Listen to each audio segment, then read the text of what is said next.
बीते कुछ दिनों में दुनिया के टॉप अरबपतियों की लिस्ट में टॉप पर शुमार रहने वाले गौतम अडानी एकाएक इस लिस्ट में 21वें नंबर पर पहुंच गए हैं। दरअसल अडानी के साम्राज्य को हिंडनबर्ग की एक रिपोर्ट ने हिलाकर रख दिया है।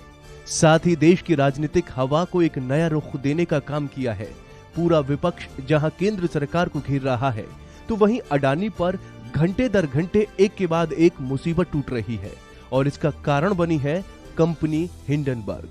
आइए आपको समझाते हैं कि यह हिंडनबर्ग का मालिक कौन है और कंपनी कैसे काम करती है, साथ ही अडानी से इस कंपनी का कैसा रिश्ता है।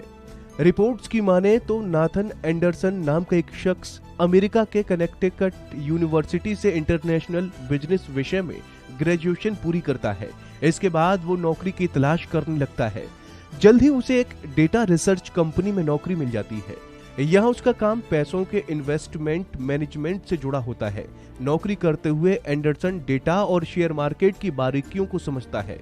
उसे इस बात का अंदाजा हो जाता है कि शेयर मार्केट दुनिया के पूंजीपतियों का सबसे बड़ा अड्डा है। इसमें काफी कुछ ऐसा हो रहा है जो आम लोगों की समझ से बाहर है।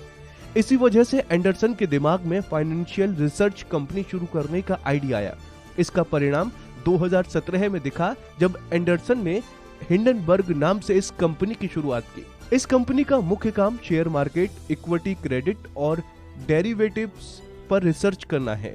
इस रिसर्च के जरिए कंपनी ये पता करती है कि क्या शेयर मार्केट में कहीं गलत तरह से पैसों की हेराफेरी हो रही है, कहीं बड़ी कंपनियां अपने फायदे के लिए अकाउंट मिसमैनेजमेंट तो नहीं कर रही हैं, कोई कंपनी अपने फायदे के लिए शेयर मार्केट में गलत तरह से दूसरी कंपनियों के शेयर को बेट लगाकर नुकसान तो नहीं पहुंचा रही है।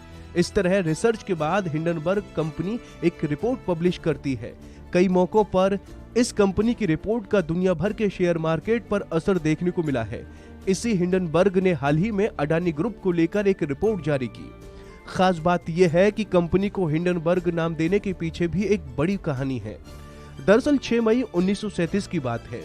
ब्रिटेन के मैनचेस्टर शहर में हिंडनबर्ग नाम का एक जर्मन एयर स्पेसशिप उड़ान भरते समय हवा में ही क्रैश हो गया।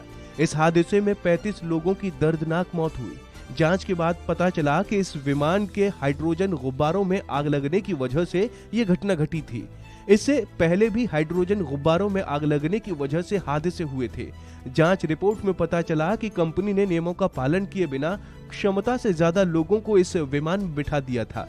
नाथन एंडरसन का मानना है कि स्पेसशिप कंपनी पहले ही घटनाओं से सीखकर इस हादसे को टाल सकती थी। 80 साल पहले हुई इस घटना ने नाथन एंडरसन के दिल और दिमाग पर गहरा असर छोड़ा था। इसीलिए उसने 2017 में कंपनी का नाम हिंडनबर्ग रखा। ये नाम रखने का मकसद सिर्फ एक था, हिंडनबर्ग की तर्ज पर शेयर मार्केट में लाभ कमाने के लिए जो हो रही गड़बड़ी पर नजर रखकर उसकी पोल खोलना, ताकि शेयर मार्केट में घोटालों की वजह से होने वाले किसी क्रैश को रोका जा सके। और इसी कंपनी ने अडानी को लेकर एक रिपोर्ट जारी की थी। इस रिपोर्ट में अडानी ग्रुप पर मार्केट में हेरफेर और अकाउंट में धोखाधड़ी का आरोप लगाया था। इसके बाद अडानी ग्रुप के शेयरों में भारी गिरावट आई है। हालांकि गौतम अडानी के नेतृत्व वाले अडानी ग्रुप ने आरोपों को निराधार और भ्रामक बताया। उन्होंने दावा किया कि इस रिपोर्ट में जनता को गुमराह किया गया है। फिलहाल ये मामला अब सुप्रीम कोर्ट पहुंच गया है। कोर्ट में याचिका दाखिल कर विवादास्पद कंपनी हिंडनबर्ग के मालिक और संस्थापक एंडरसन के खिलाफ कार्रवाई की मांग की गई है। ये याचिका वकील मनोहर लाल शर्मा ने दायर की है। तो दोस्तों, उम्मीद है आपको हमारी ये जानकारी पसंद आई होगी। ऐसी ही तमाम अपडेट्स के लिए आप बने रहिए वन इंडिया हिंदी के साथ।